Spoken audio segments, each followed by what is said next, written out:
This is the generation of them that seek his face. This is the generation of them that seek his face. Shabbat Shalom, bienvenidos, welcome home to Olive Tree Congregation, Albuquerque, and New Mexico. And welcome those of you that are here with us today, and welcome those that are coming in through our YouTube and our Facebook areas. And so we want to welcome you today. Shabbat Shalom. And today's parashah is the fourth parashah of the year. Remember, there's 54 parashot that are divided into what I'm calling mini parashot. Every parashah, every portion, the 54 portions that we read, sometimes into 52 weeks of the year, sometimes 53, 54. In each one, there are what I call mini parashot. Our parsha today is VayeraHe. Say with me, VayeraHe. VayeraHe, it is actually in Hebrew, VayeraHe Eliv Yahweh. And appeared unto him Yahweh. Talking about Abraham. Yahweh appeared to Abraham. And of course, the parsha for today is Genesis 18:1 to chapter 22:24. And so that is our parsha for today. Now there's 10 mini parashot. And because we're not able to do it on the screen today, the first one is the apparition of Yahweh at the plains of Mamre. And Mamre is right outside of Hebron. And in the plains of Mamre, or the mesas of Mamre, is where Yahweh appeared to Abraham. Our second mini parashat is Abraham intercedes for Sodom and Gomorrah. The third mini parashah is the destruction of Sodom. The fourth is the origin of the Moabites and the Ammonites. The fifth is Abraham at Gerar. And the sixth is the birth of Isaac. The seventh is the dismissal of Hagar and Ishmael.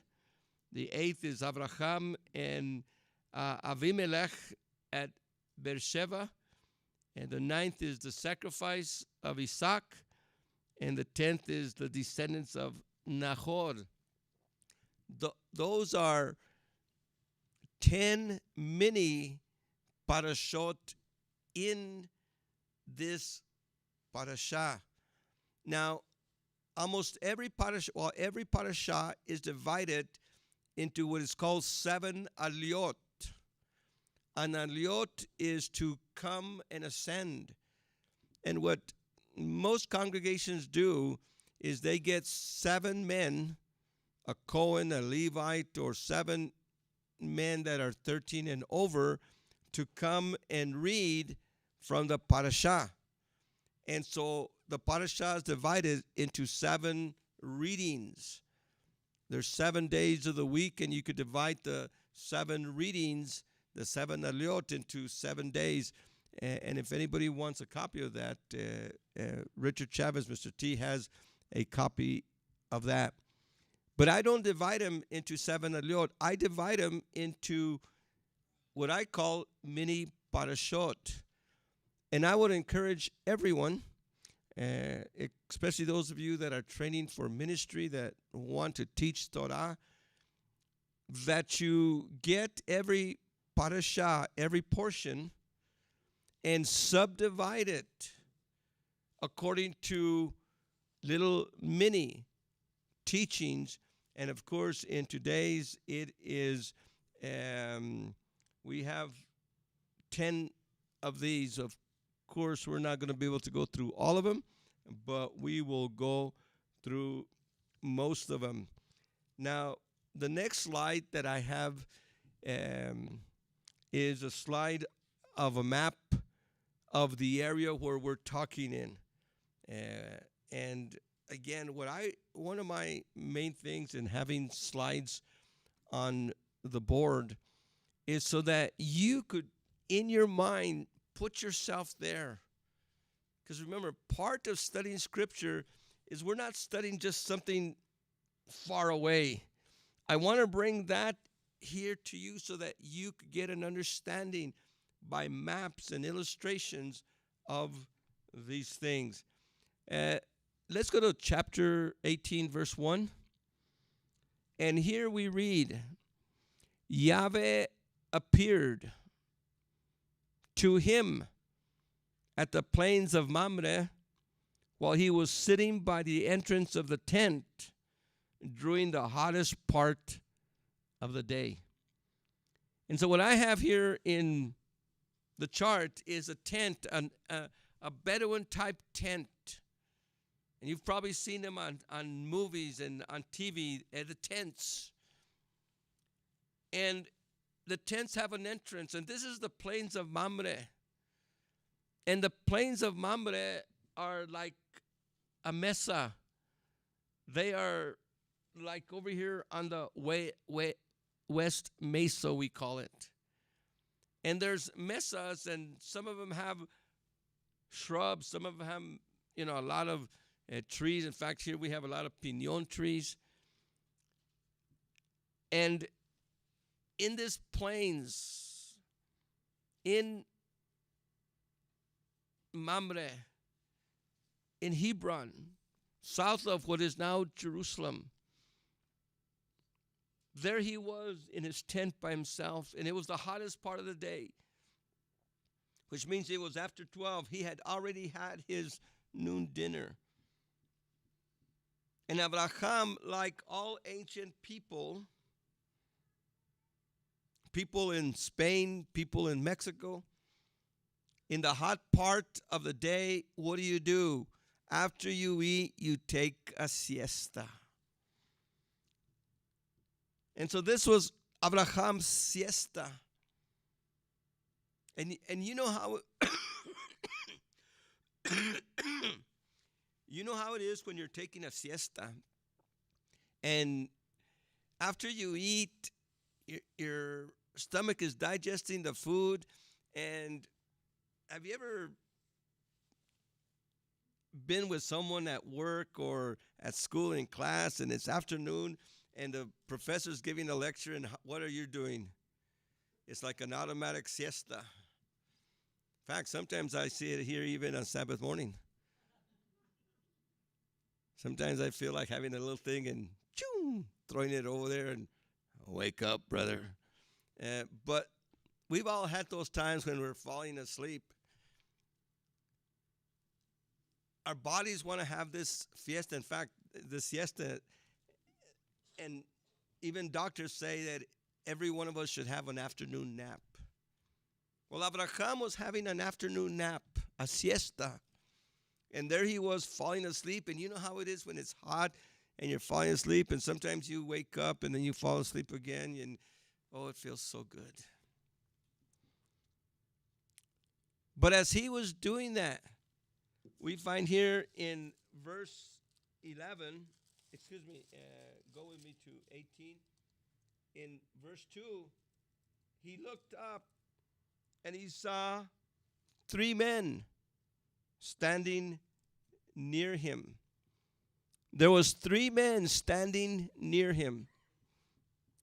They weren't too near and they weren't too far away, but they were near enough to know that there was 3 men, and all they were was standing. They probably had their staffs, and they were 3 men. It's important for us to understand that there were 3 men. They weren't see-through apparitions. They weren't these phantoms. There weren't 3 phantoms. There weren't 3 spirits. There wasn't 3 ghosts. there was three men. They were flesh. They were three men that were standing there. And as we come to look at who these three men are, it is important for us to understand the meaning, what the three men mean, what they mean to us, who Abraham recognized them to be and didn't recognize them to be. And as soon as he saw them, he ran from the entrance of the tent to meet them, and he bowed down to them. Now he literally bowed down to them. Today, when we meet people, we shake their hands. If you go to the Orient, there is a gentle bow where you bow. Actually, the gentle bow is probably the most worldwide way of greeting people. Now, in the days of COVID, we really should not be shaking hands. In fact, in Israel, only men shake hands with men and women shake hands with women. Men and women don't shake hands together. And again, that's because of Nida. And you don't know who's in Nida. And so you just don't do that. Now, over here, sometimes we give each other the fist or the high five, or now they're elbowing, and there was some people doing little, which I totally disagree with. But what Abraham does is what they did then. He actually bows to the ground with his forehead on the ground. Now that is an act of total surrender. When you put your head on the ground and you bow down, you get on your knees and you put your head on the ground, you are in the most vulnerable position in the ancient world. This is the position of execution. This is the position of execution. In other words, these guys could have had swords, and what you're actually saying is, I'm your servant, and if you want to cut off my head, it's there. That's called obedience. That's called worship. In fact, while the scriptures have all kinds of words for praise, there's only one word for worship. Shachach, which means to put your forehead to the ground and worship him. That's why most of our worship services are not worship services. In fact, when was the last time you worshiped? We praise all the time, but worship literally means to put your forehead on the floor in an act of obedience, an act of total surrender, saying, Adonai, I'm in your hands. If you want to take my life, here it is. That's worship. That's worship. And it's interesting that Abraham comes to these three men, as they did with everyone they met in those days, and he says to them, Adoni, Adoni, my master, my sovereign. It probably translates in your King James as my Lord or my lords. Adoni, Adoni, my sovereigns, my masters. And he said, I beg you, if I find favor, chen, the word there is chen, if I find grace, if I find favor, grace with you, kindly do not pass me by. I am your servant. Hospitality is something that is very much unknown today, but very much known and practiced in the ancient world. Hospitality. When you saw someone coming by, it was not only an honor, a privilege, but a duty to be hospitable. Those of you that have gone to Israel, from our Jewish and even our Arab friends, we have received hospitality where they've brought us into their homes and opened their homes to us for water, for fruits, for fellowship. Yahweh appeared to Abraham. This was Yahweh. This was Yahweh and two angels, two messengers that appeared to him. In fact, watch what he says. Let me fetch a little bread, and you shall refresh yourselves before going further. That is why you have come into your servant's direction. And they replied, do as you say. I like the way the Spanish translate this. Como dices. Como dices. As you say. And so here they are. Three men come. And he welcomes them. Let me get some bread. Let's start doing it. So he gets Sarah. Hurry, he says to Sarah. Knead 3 bushels of flour and make loaves. And we're talking here about the unleavened loaves of bread. Unleavened loaves of bread. Round leaven, about this thick. My mom used to call them pan huevon, lazy bread. And she makes these. Then running to the cattle, Abraham selects a fine and tender calf and gave it to the servant who hurried to prepare it. Then taking cream, milk, and the calf he had prepared, he laid them all before them, and they ate while he remained standing near them under the tree.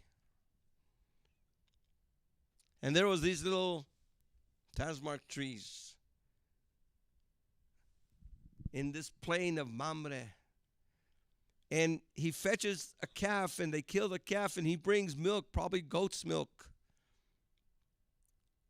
and some cream, and they eat together. The 3 men eat together. Now, remember, they're men. Now, I said it's Yahweh and 2 angels, but they're men.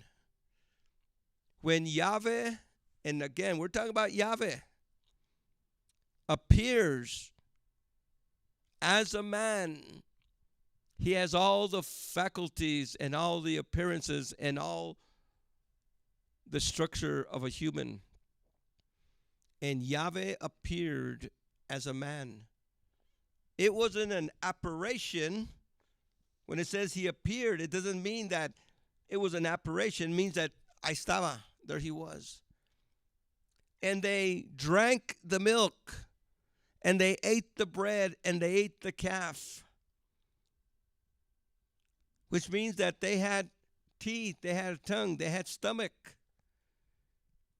They had all the functions of a human. They had all the functions and the appearance of 3 men. If you raised their skirt, there'd be some legs. It wouldn't be nothing. It wouldn't be invisible like the invisible man under their clothes. These were 3 men who ate, who drank, who spoke to Abraham. And there were 2 angels, 2 messengers. By the way, just to say here, Yahweh ate meat and dairy together. If Yahweh could eat meat and dairy together, so could you. it is kosher to eat meat and dairy together. Now, if you have digestive problems, don't eat meat and dairy together. But it is kosher to eat meat and dairy together.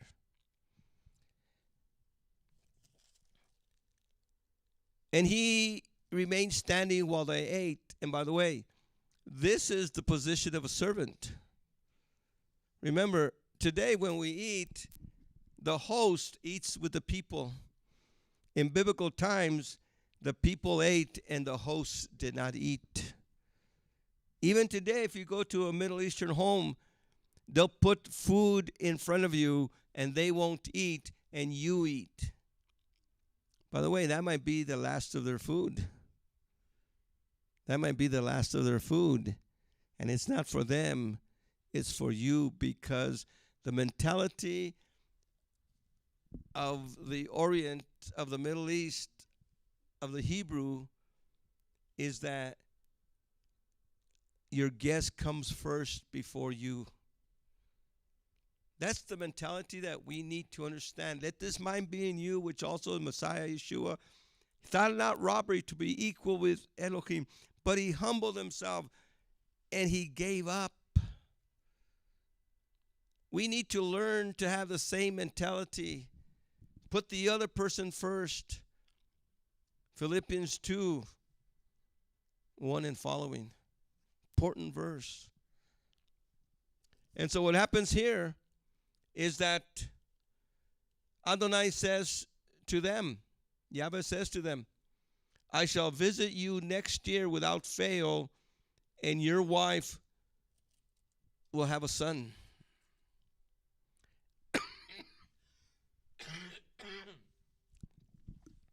Yahweh promises Abraham a son. Now remember, Adonai had promised Abraham a son before.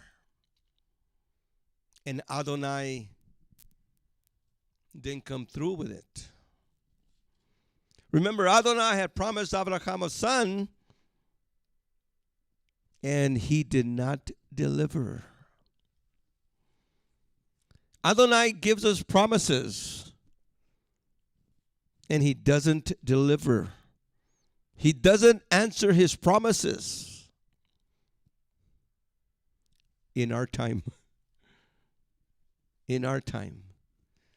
And so when Adonai doesn't deliver in our time, when he doesn't answer our prayer in our time, notice that we take matters into our hands. That's what Sarah did. Because Adonai failed, maybe he meant this. Let's do it this way. Let's do it the way our ancestors used to do it back in Ur of the Chaldees. And they followed the surrogate practice of having a surrogate mother and a wife and having a son through this surrogate situation. That was not Adonai's way. They waited, but they did not wait long enough. And that's the problem we all have. We don't wait until it's his time. Remember, Adonai has a time. It's according to his time, according to his purpose. We have our time. Our time is usually this. I want it now.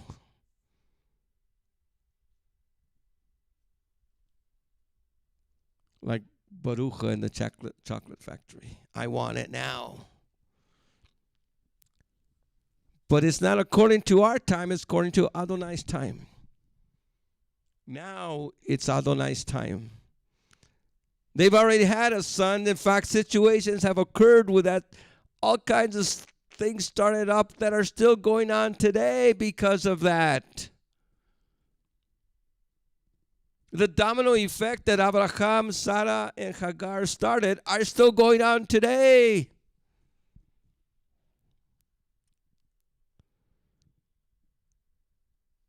And so the promise is there.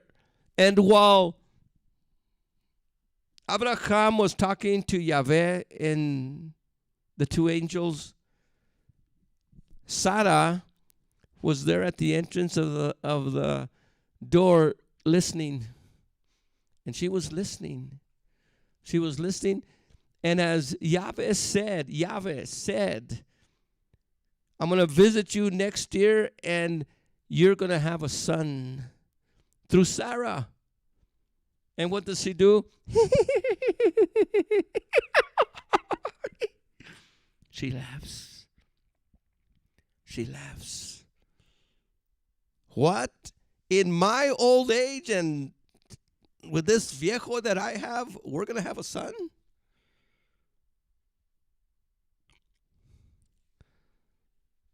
Now remember, she was 10 years younger.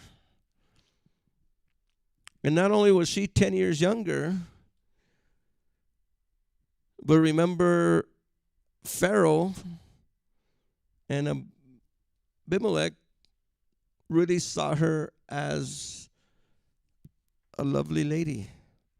They wanted her to be the wife. And so what's interesting is that she laughs. She's old. He's old. It's impossible to have children at that age. It really is. But not for Adonai. Not for Adonai, not at his time. And so, even though she denied it, no, I didn't laugh. Yahweh said, yes, you did laugh. And Adonai got the last laugh. He got the last Isaac, because Isaac means laughter. So Adonai came true. And then, verse 16, from there the two men set out and arrived within sight of Sodom, with Abraham accompanying them to show them the way. Now Yahweh had wondered, shall I conceal from Abraham what I'm going to do, seeing that Abraham will become a great nation, with all the nations of the earth blessing themselves by him? Remember we talked about that last week. Abraham is a very important person. In fact, Abraham is the father figure and the father of everything that is going to happen in the messianic bringing in of Yeshua the Messiah. Abraham is the father of Yeshua. Abraham is the father of Yeshua. Through Isaac, through Jacob, through Judah, through David, coming down in line. Shall I hide from Abraham what I'm going to do? What's he going to do? He's going to judge Sodom and Gomorrah. He's going to bring judgment on this city-states of Sodom, Gomorrah, and these three other cities. He's going to bring judgment. Shall I hide from Abraham, seeing that he's going to be the father of many nations, the father of many people, and all the people of the world will bless themselves, will be blessed by Abraham. Every Gentile out there that's listening to us, from every country in the world, your salvation depends on Abraham and his seed, which is Yeshua. Now, the next verse is a verse that, can you block this verse out? Can you put it in yellow? Can you underline it? Can you put a big star? This is one of the most important verses in the scriptures. And it's Genesis 18:19. And watch what it says. For I have singled him out to command his sons and his household after him to keep the way of Yahweh by doing what is right and just, so that Yahweh can carry out for Abraham what he has promised him. A land seed and a blessing, remember. Yahweh says, I have singled him out. I have called him out, Lech Lecha, to command, to order his sons. And Abraham had many sons, not just Ishmael and Isaac. He had other sons, physical sons, but more important is the spiritual seed of Abraham, which every one of us here is, regardless of we're Jewish, Israel, the 10 tribes, or from the Gentile nations. I have singled him out to command his sons and his household after him, the Hebrew people, the Israelite people, and not just the Jews, but all 14 tribes, to maintain, to keep Chaderech Yahweh. Say with me, Chaderech Yahweh, the way of Yahweh. Specifically underline that, put in parentheses, do put a block around the whole verse. The way of Yahweh. Abraham is to keep the way of Yahweh. There is a way that seems right to a man, but the end thereof are the ways of death. The word way means a road, a path. There is a way that seems right to a man, but the end thereof are the ways of death. Hay un camino, there is a way. Hay un camino, there's a road that people want to go through. But if you follow that road will lead you to death. By the way, that's the wide road, and many follow it.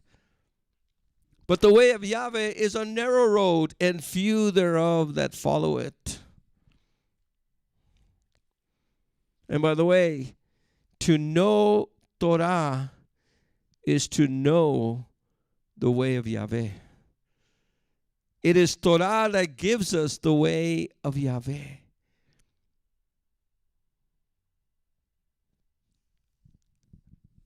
A lot of people, have you ever heard people saying the world needs Jesus? The world needs Christ. We would say the world needs Yeshua, the world needs Messiah.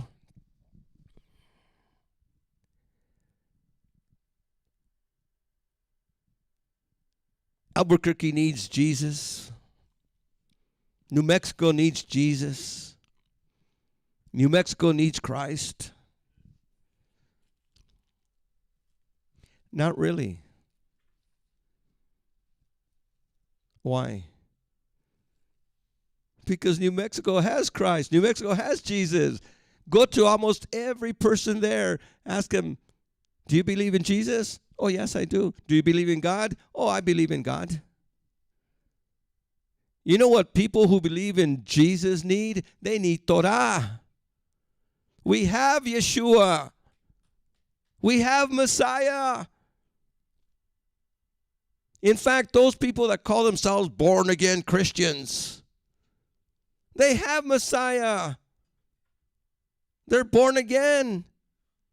But they don't have Torah. America knows Jesus Christ, but they don't know Torah. Yeshua did not come to abolish the Torah and the prophets. He came to bring them to their fulfillment.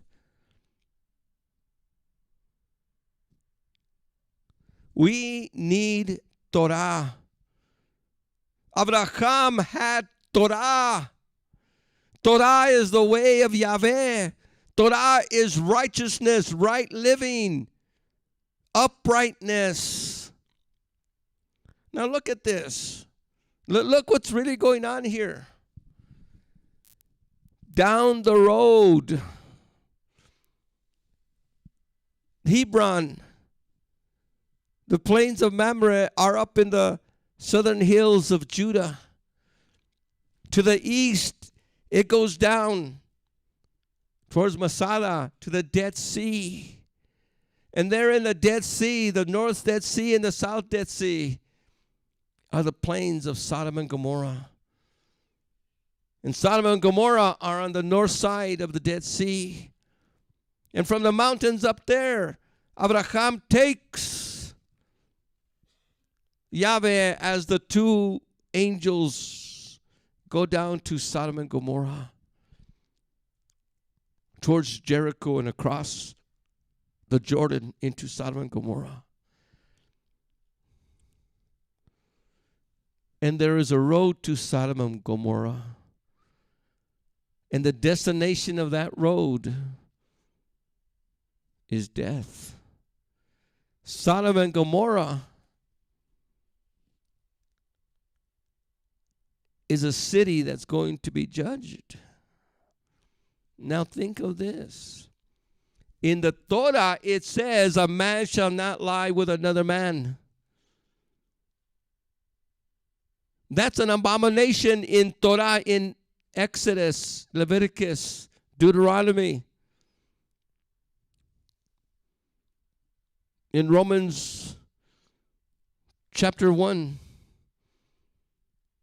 18 and following. That's an abomination. Remember, when Abraham lived, there was no Torah given to us in written form. That's not going to come till 400 years later. And yet, there is a way of Yahweh.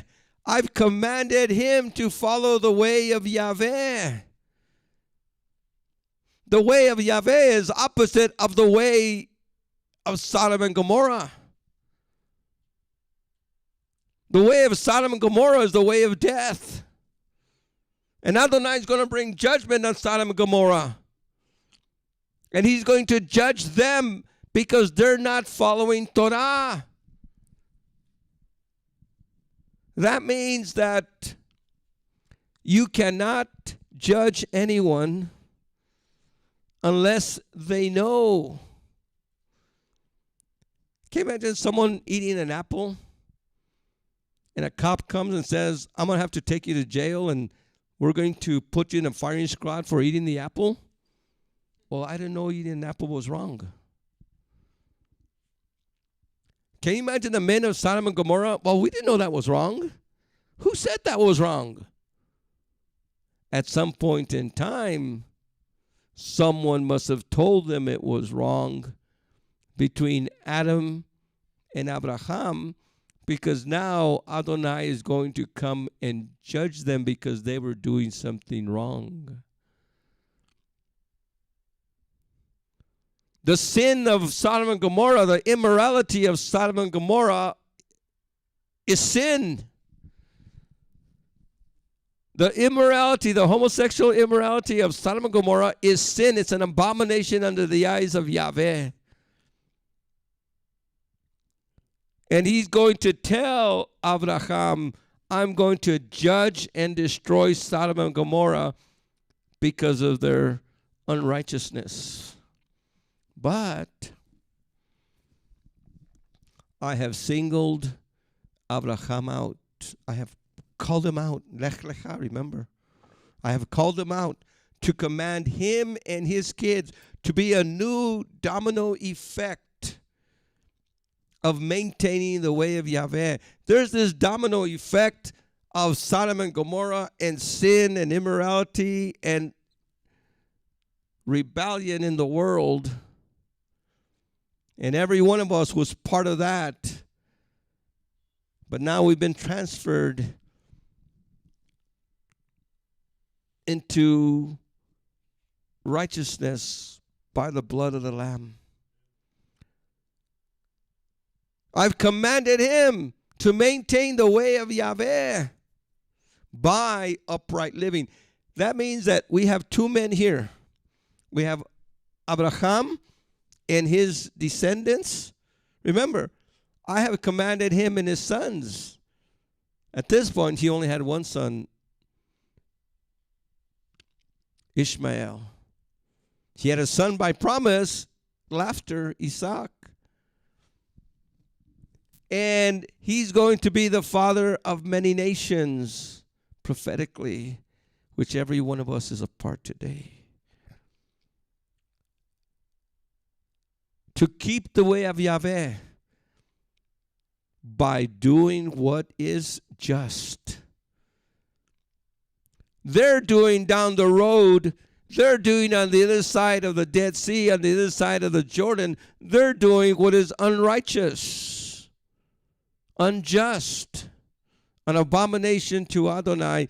But I've called you, Abraham, and your sons, and your household, and your descendants to maintain the way of Yahweh. Now, how many of you here want to maintain the way of Yahweh? Every one of us should be raising their hand. And the maintaining the way of Yahweh is not just information in our mind.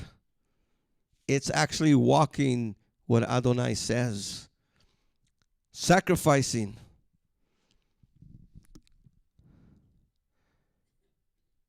And so Adonai comes, and there is a negotiation between Abraham and Adonai. The negotiation starts off with, what if there's 50 just men? Just? Oh, I won't destroy it for 50.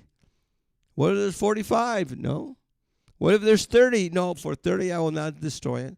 What if there's 20? No, for 20 I will not destroy it. What if there's 10? If there's 10 righteous men, will you destroy it? And Adonai says, no, for 10. That's where we get a minion. If you have 10 just men, Adonai will not destroy Sodom and Gomorrah. All of a sudden, kaboom. You know the story of the angels going down and putting blindness on the men and taking Lot and his wife and his daughters out. Even the sons-in-laws, the to-be son-in-laws, didn't want to come. There wasn't 10. It seems that there was only one righteous man, that was Lot. Only one. And Adonai came and judged Sodom and Gomorrah. And the effects of the judgment of Sodom and Gomorrah are still there. You go to Sodom and Gomorrah today, you walk on the hills of Sodom and Gomorrah. Dr. Collins and Southwest Seminary have been excavating for over 10 years now. Sodom and Gomorrah. We've been there several times. And every so often you could still find pieces of what's called Trinitite there. Trinitite. What is Trinitite doing in Sodom and Gomorrah? Anybody know what Trinitite is? Trinitite is what you find at the Trinity site down in White Sands where the first atomic bomb was blasted. All over the sand there, you find pieces of Trinitite, which are the result of sand with a blast of heat, extreme heat. And what you find in Alamogordo, you find in Sodom the same thing. The judgment was swift. The judgment was deliberate. The judgment was strong. And Abraham could not prevent it because there was no righteous men there. Abraham, I've singled you out so that you could maintain the way of Yahweh by upright living. You and your descendants, let's live uprightly. If we go to chapter 21, Yahweh dealt kindly with Sarah, as he said, and he did what he promised her. So Sarah conceived and bore a son to Abraham in his old age. At the time Elohim had promised. Abraham named the son born to him Laughter, the son to whom Sarah had given birth. Abraham circumcised his son Isaac when he was 8 days old, as Elohim commanded him. Abraham was 100 years old when his son Laughter was born to him. Then Sarah said, Elohim has given me cause to laugh. All those who hear of it will laugh with me. Who would have told Abraham that Sarah would nurse children? Yet I have borne him a child in his old age. And now, she didn't laugh with unbelief, but now she laughed a laughter of joy and gaiety, knowing that Adonai had done for him what he had promised. Chapter 22, it happened later that Elohim put Abraham to the test. Abraham, he called, Hineni, here I am, he replied. Take your son, Elohim said, your only begotten son whom you love, and go to the land of Moriah. There you shall offer him as a burnt offering on a mountain I will point out to you. Now,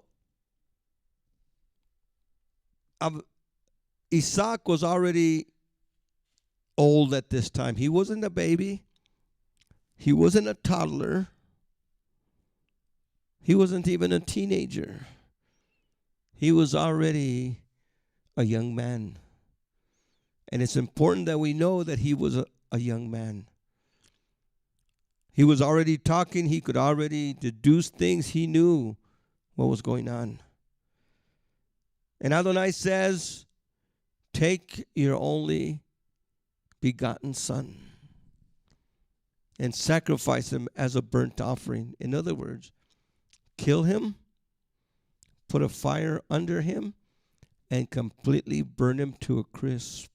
That's what a Holocaust is. A Holocaust is a complete burning to ashes. Hitler's Holocaust of the Jewish people in World War II is because he burnt them. He completely tried to obliterate them, but he couldn't do it because you cannot do that to Adonai's people.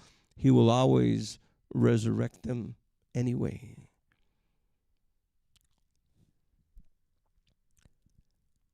And so take your son and go to the mountains of Moriah.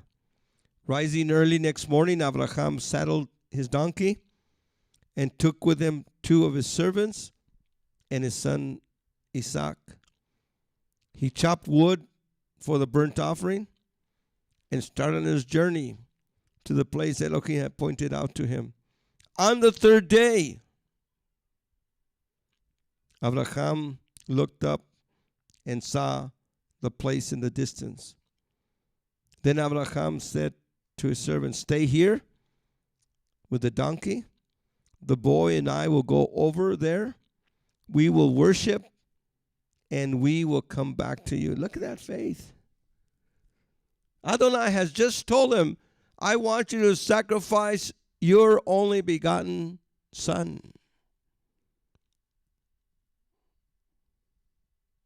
And he tells the servants, stay here. at the bottom of the hill, which was in Salem, where Melchizedek lived. They stayed in the village, while Abraham and Isaac went up to the hills of Moriah, to what is now the Temple Mount. And there he takes his son, and his son willingly goes. Watch what verse 7 says. Verse 6. Abraham took the wood for the burnt offering, loaded it on Isaac. Now think of this. Isaac is carrying the wood for the fire. In his own hands, and the fire and the knife. The fire is the pot that we've talked about, the embers. He takes the fire, the knife. Then the two of them set out together. Isaac spoke to his father, Abraham. Father, he said, yes, my son. Look, he said, here is the fire and the wood, but where is the lamb for the burnt offering? He asked the question, where is the lamb? My son, Elohim will provide for the lamb. And they went together up. Where is the lamb for the offering?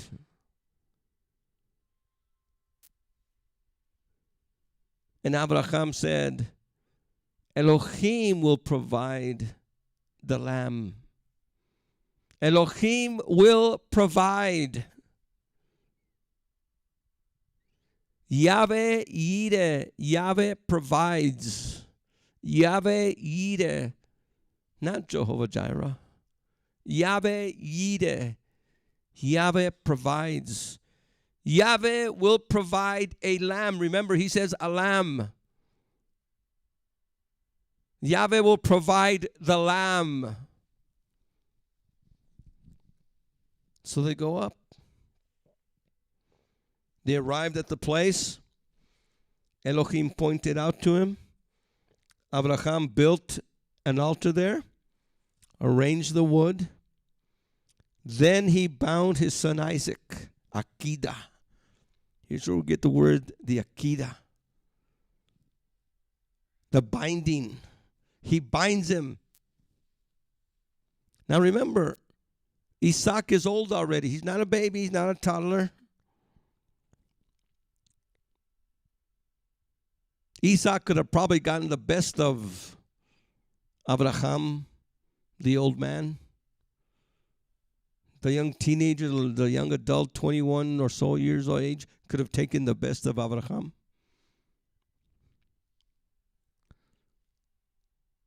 But he binds him.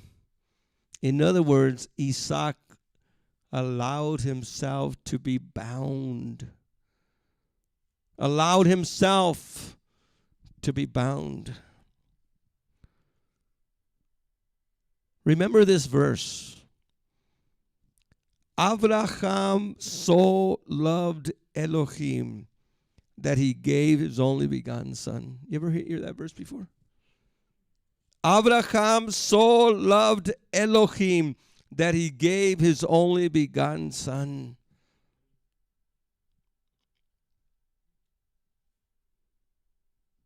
If Elohim said, I want you to offer your only begotten son as a sacrifice, you love Elohim so much, you love Yahweh so much that you will do it.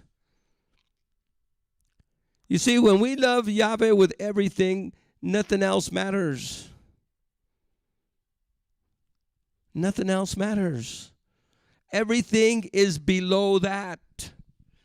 Until we understand that, we really don't have the faith of Abraham.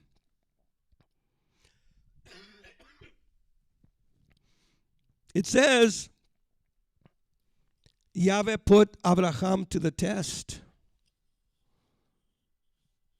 Yahweh put Abraham to the test. Abraham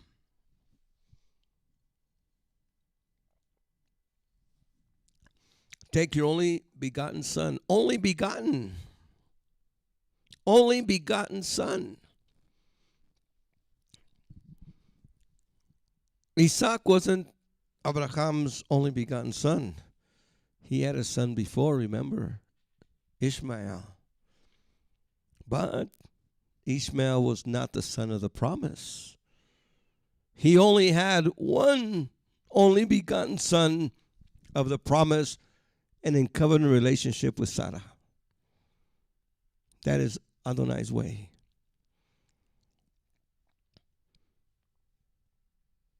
Abraham so loved Elohim that he gave his only begotten son. Can we put our name there?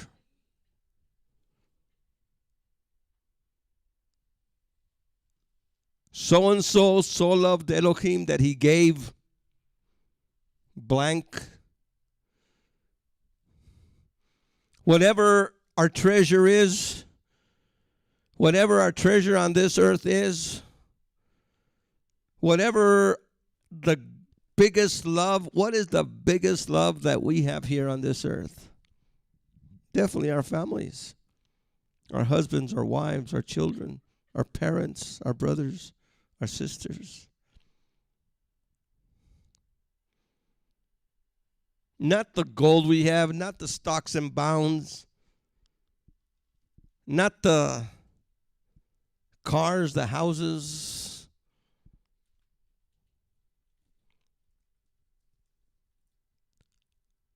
But to give up, to love Elohim so much that we give up.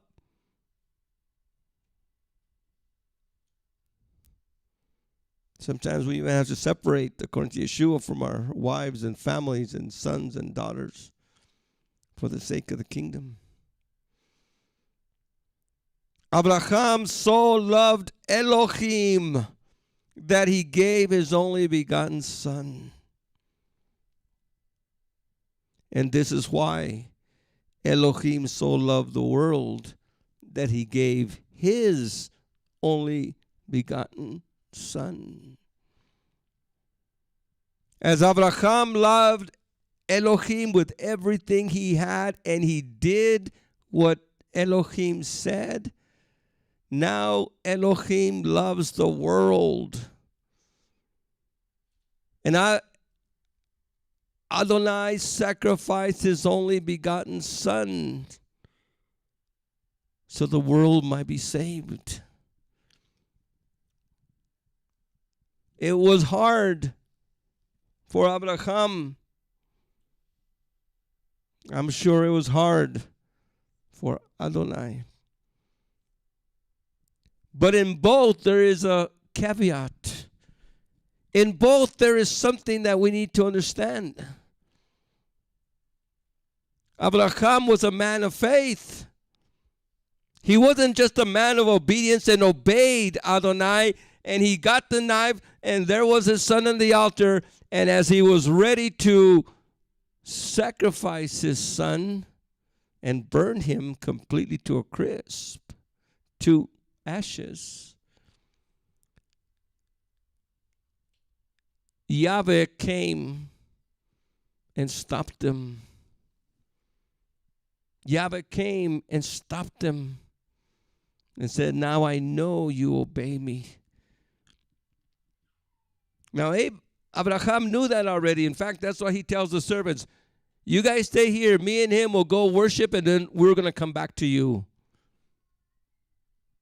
He knew both of them were going to come back. In fact, Abraham knew something that we don't know. This is what Abraham believed. Let me show you what Abraham believed. He believed that he could come, sacrifice Isaac, the blood would flow out, and Isaac would die.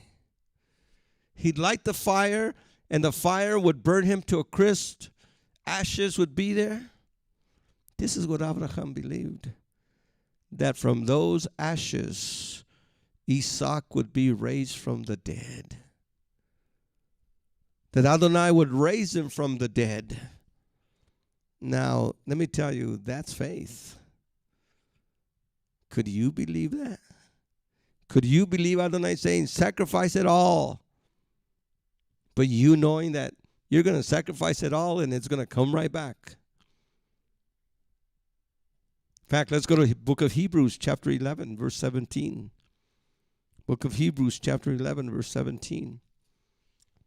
It was by faith that Abraham, when he was put to the test, offered up Isaac.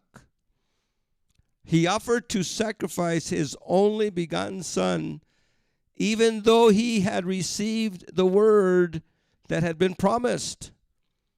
When he was told, Isaac is the one through whom your name will be carried on, he was confident that Elohim had the power to raise the dead, and so figuratively speaking, he was given back Isaac from the dead. Can you imagine that kind of faith?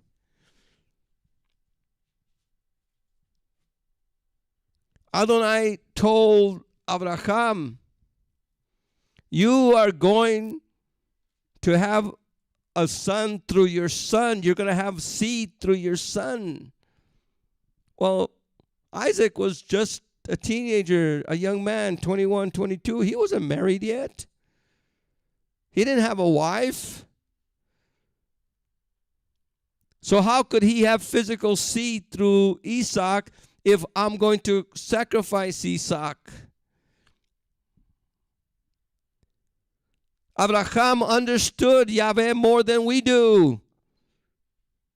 To live and walk by faith is to understand Yahweh, to know Yahweh. I know Yahweh so much, Abraham said. He promised me a son through this son. Therefore, even if I kill him, even if I sacrifice him, even if I burn him to a crisp, he will stand up and live again, and he will produce children after his resurrection.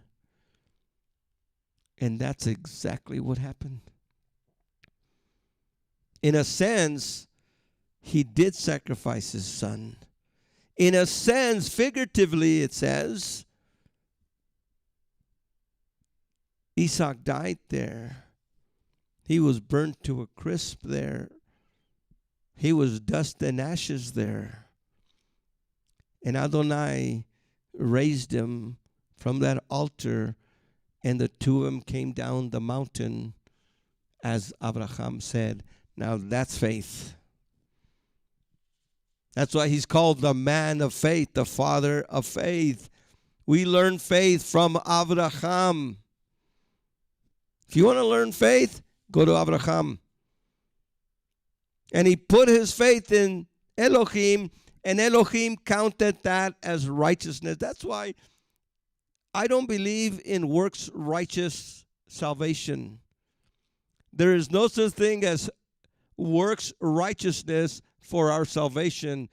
Salvation is only by faith through grace. By grace through faith. By the grace of Elohim and by the faith in him. That's where salvation comes. We are told that Yeshua suffered outside the gate in Hebrews 13:12 to sanctify a people with his own blood. In the hills of Moriah, there are two peaks.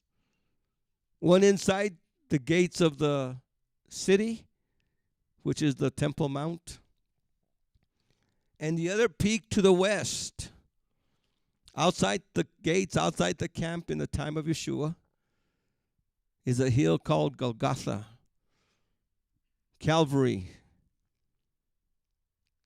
the hill of the skull. It was tradition in those days. They named it the skull, not because it looked like a skull hill, but because they thought that that was where Adam was buried. And Yeshua on that hill called the Skull Hill, Yeshua died.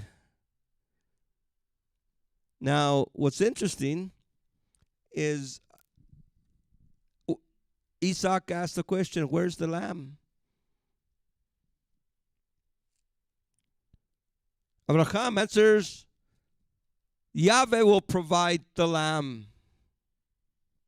Yahweh will provide the lamb for this sacrifice. And all of a sudden, there is a ram caught in a thicket. And they bring the ram and they sacrifice the ram. Notice that Isaac did not ask, where's the ram? Notice that Abraham says, Adonai is going to provide a ram. No, Isaac asked, where's the lamb? And Abraham said, Yahweh is going to provide the lamb. The ram caught in a thicket was an illustration of substitutionary death. Substitutionary death. In other words, Isaac, in your place, this ram is for you. The ram was a substitute for Isaac.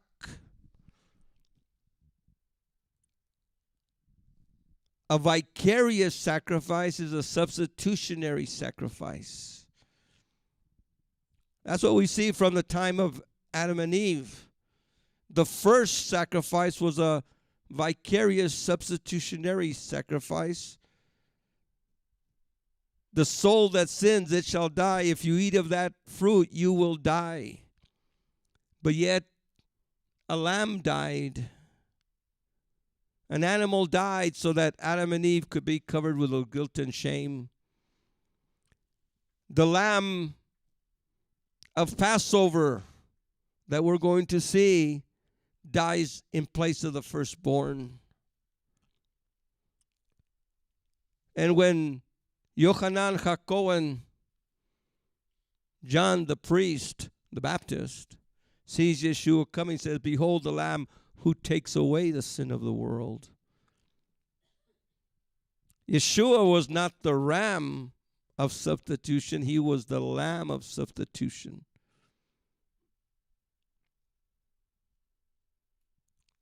And Adonai, according to the words of Abraham, Yahweh will provide a lamb. Not now with Isaac, that was a ram. But he was speaking of the far distant future. He was speaking prophetically. Yahweh will provide a lamb. Behold the Lamb of Elohim who takes away the sin of the world. Yeshua was the lamb promised by Abraham to Isaac, not for that time, but for the future, for Yeshua dying on a cross, spilling his blood for the sins of mankind. And now that's why Elohim so loved the world that he gave his only begotten Son, that whoever believes in him will not perish but have everlasting life. We don't trust the ram. We trust a lamb. And the Lamb of Elohim who took away the sins of the world is going to be the Lion of the tribe of Judah who has conquered and who is our protector. A word that we really need to learn, a phrase that we really need to learn is Yahweh Yireh. Yahweh provides. Yahweh provide for each person here. Yahweh provide for the sin of the world, Yeshua.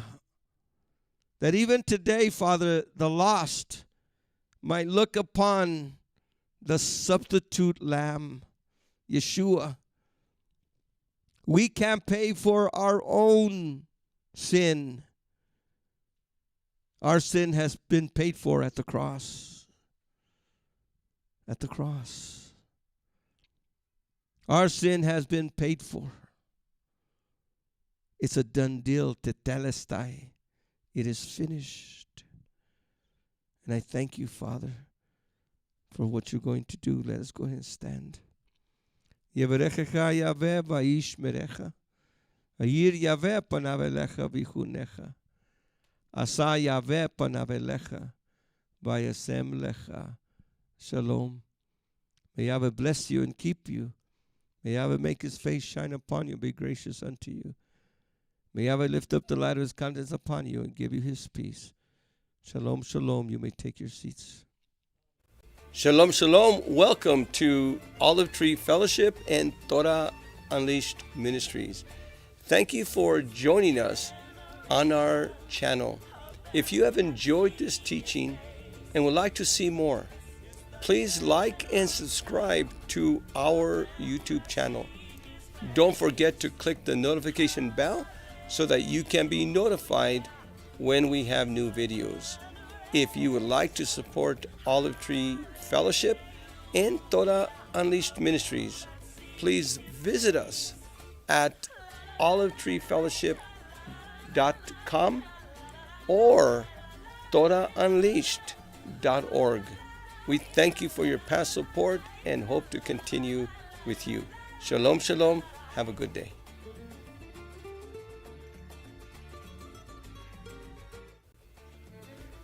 Shalom, shalom y bienvenidos a Olive Tree y a la Torah desatada. Les doy gracias a ustedes y a Adonai por su apoyo que nos han dado aquí.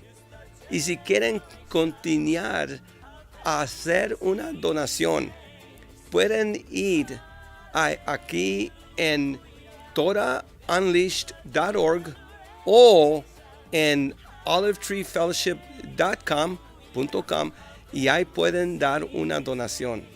Su apoyo, su ayuda es importante en estos días. Shalom, shalom.